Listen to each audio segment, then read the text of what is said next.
Jainism दुनिया का सबसे पीसफुल रिलीजन।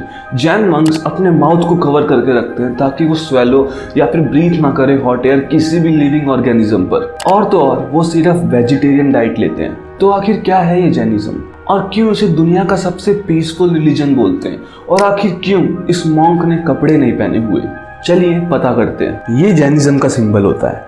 इसे 1970 में अडॉप्ट किया था और ये जैनिज्म के मेन बिलीफ्स को रिप्रेजेंट करता है। एक जैन वो होता है जो तीर्थंकर की टीचिंग को एक्सेप्ट करे और उसे अपनी लाइफ में फॉलो करे। तीर्थंकर सबसे इंपॉर्टेंट लोग होते हैं जैन धर्म में। तीर्थंकर वो लोग होते हैं जो अपनी सारी अटैचमेंट्स, डिजायर्स, जितनी भी इच्छाएं होती है उन सब का त्याग कर चुके होते हैं, ताकि ये लोग पुनर्जन्म मतलब कि साइकिल ऑफ रीबर्थ से बाहर आ सकें।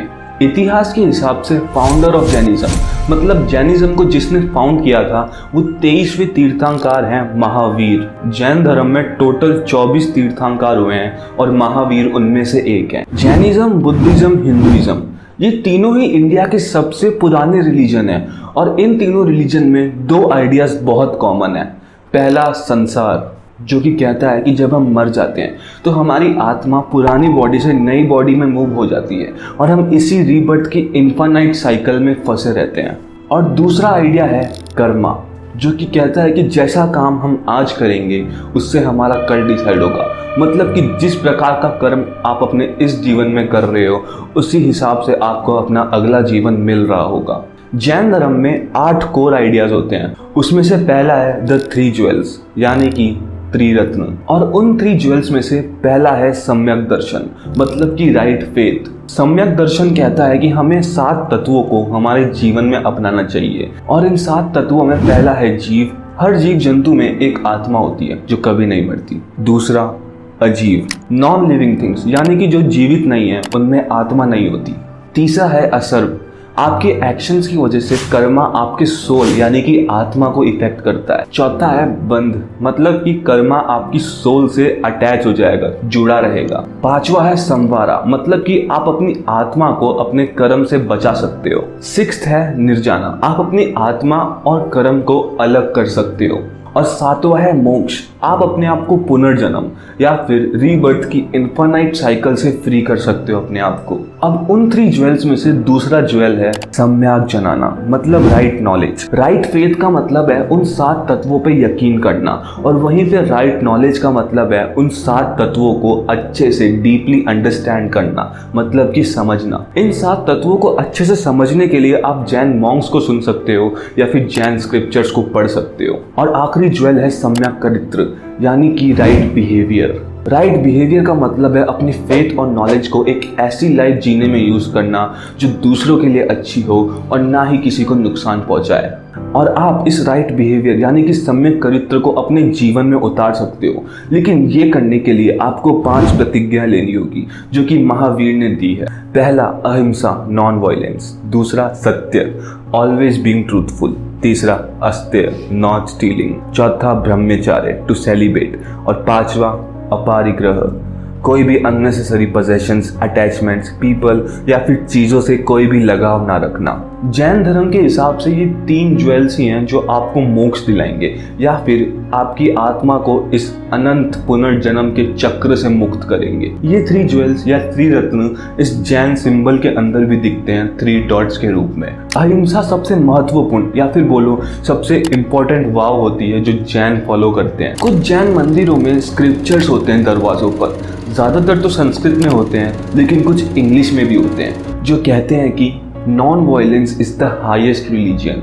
जैन मानते हैं कि अगर आपको मोक्ष चाहिए तो आपको दूसरों को नुकसान पहुंचाना बंद करना होगा, चाहे वो किसी भी प्रकार का जीव जंतु क्यों ना हो। जैन मानते हैं कि जीव जंतुओं में भी आत्मा होती है और उनको भी दर्द होता है, और यही एक मेन रीजन है कि जो जैन मॉन्क्स होते हैं वो मास्क पहन के रखते हैं ताकि उनकी हॉट एयर या ब्रेथ से जो छोटे छोटे माइक्रोब्स होते हैं उनको नुकसान ना पहुंचे। और तो और जैन मॉन्क्स अपने साथ एक झाड़ू लेके चलते हैं ताकि उनके रास्ते में आने वाले जितने भी छोटे मोटे जीव जंतु हैं वो उनको साइड में कर सकें। जैन सिंबल में हैंड अहिंसा को दर्शाता है और उसके नीचे जो हैंड है वो कहता है कि परस्परोपग्रहो जीवनाम मतलब all life is bound together by mutual support and interdependence. सारे जीव जंतु एक दूसरे के ऊपर डिपेंड करते हैं और वो एक दूसरे के बिना कुछ भी नहीं है। और जैन बिलीव करते हैं अनेकंत वेदा, मतलब no one's opinion is correct. किसी का भी ओपिनियन सच्चाई नहीं बताता। सच्चाई को जानने के लिए आपको उसे हर तरफ से देखना होगा। इसी को बेहतर तरीके से समझाने के लिए जैन धर्म ने एक स्टोरी बताई है जो कहती है कि 6 अंधे लोग एक हाथी के पास जाकर खड़े हो जाते हैं और उसे छूकर देखते हैं। जो व्यक्ति हाथी की नाक के पास है उसे लगता है कि वो एक स्पीयर है। जो व्यक्ति हाथी के पैर के पास होता है उसे लगता है कि वो एक स्नेक है। जो व्यक्ति उस हाथी के ऊपरी पैर के पास खड़ा हो जाता है उसे लगता है कि वो एक पेड़ है। जो व्यक्ति उस हाथी की पूंछ को पकड़ता है उसे लगने लगता है कि वो एक रस्सी है। जो व्यक्ति हाथी की बॉडी को छूता है उसे लगता है कि वो एक बहुत बड़ी दीवार है। और जो व्यक्ति उसके कान को छूता है उसे लगता है कि वो एक पंखा है। अब बात करते हैं कर्मा की थोड़ी और गहराई में। Karma is like atoms. आप अपनी लाइफ में जिस प्रकार के काम करते हो, जिस प्रकार के एक्शंस लेते हो, उस हिसाब से कर्मा आपकी सोल से अटैच हो जाता है। और फिर जब आपका पुनर्जन्म होता है तो वो कर्मा अपने इफेक्ट्स दिखाना चालू कर देता है। भले ही आप अपने इस जीवन में परेशानियां ना भुगतो, लेकिन आप अपने पुनर्जन्म में परेशानियां जरूर भुगतोगे अगर आपके कर्म गलत है तो। लेकिन आप इससे बच सकते हो। आपके जितने भी कर्म आपकी आत्मा से जुड़े हुए हैं आप उन सब को हटा सकते हो एक जैन मंक बन के। अब आप सोच रहे होंगे कि कुछ जैन मंक तो सफ़ेद कपड़े में घूमते हैं और कुछ जैन मंक कपड़े ही नहीं पहनते, ऐसा क्यों? तो ये बात है बहुत पुरानी। जो 23वें तीर्थंकर थे महावीर, जब वो खत्म हो गए तो उनके 2 शिष्य थे। एक का नाम था भद्राबाहु और दूसरे का नाम था स्थलबाहु। अब कुछ लोग बन गए फॉलोवर्स भद्रबाहु के और कुछ बने फॉलोवर्स स्थलबाहु के। और यहीं से जैनिज्म में दरार आ गई और ये स्प्लिट हो गया। और यहीं से एक माने जाते हैं श्वेतांबर जो कि सफ़ेद कपड़े पहनते हैं, और वहीं पे दूसरे माने जाते हैं दिगंबर जिन्होंने मान लिया है कि अंबर ही मेरा कपड़ा है, मुझे कपड़े पहनने की ज़रूरत ही नहीं है। तो दोस्तों आज की वीडियो में इतना ही था। अगर आपको वीडियो अच्छी लगी हो और आपके कुछ भी ओपिनियंस हो या फिर नेक्स्ट वीडियो टॉपिक सजेस्ट करना हो तो कमेंट करके बता सकते हैं। और जैनिज्म दोस्तों इतना सा नहीं है, ये और भी बहुत बड़ा टॉपिक है जो कि एक वीडियो में कवर नहीं हो सकता।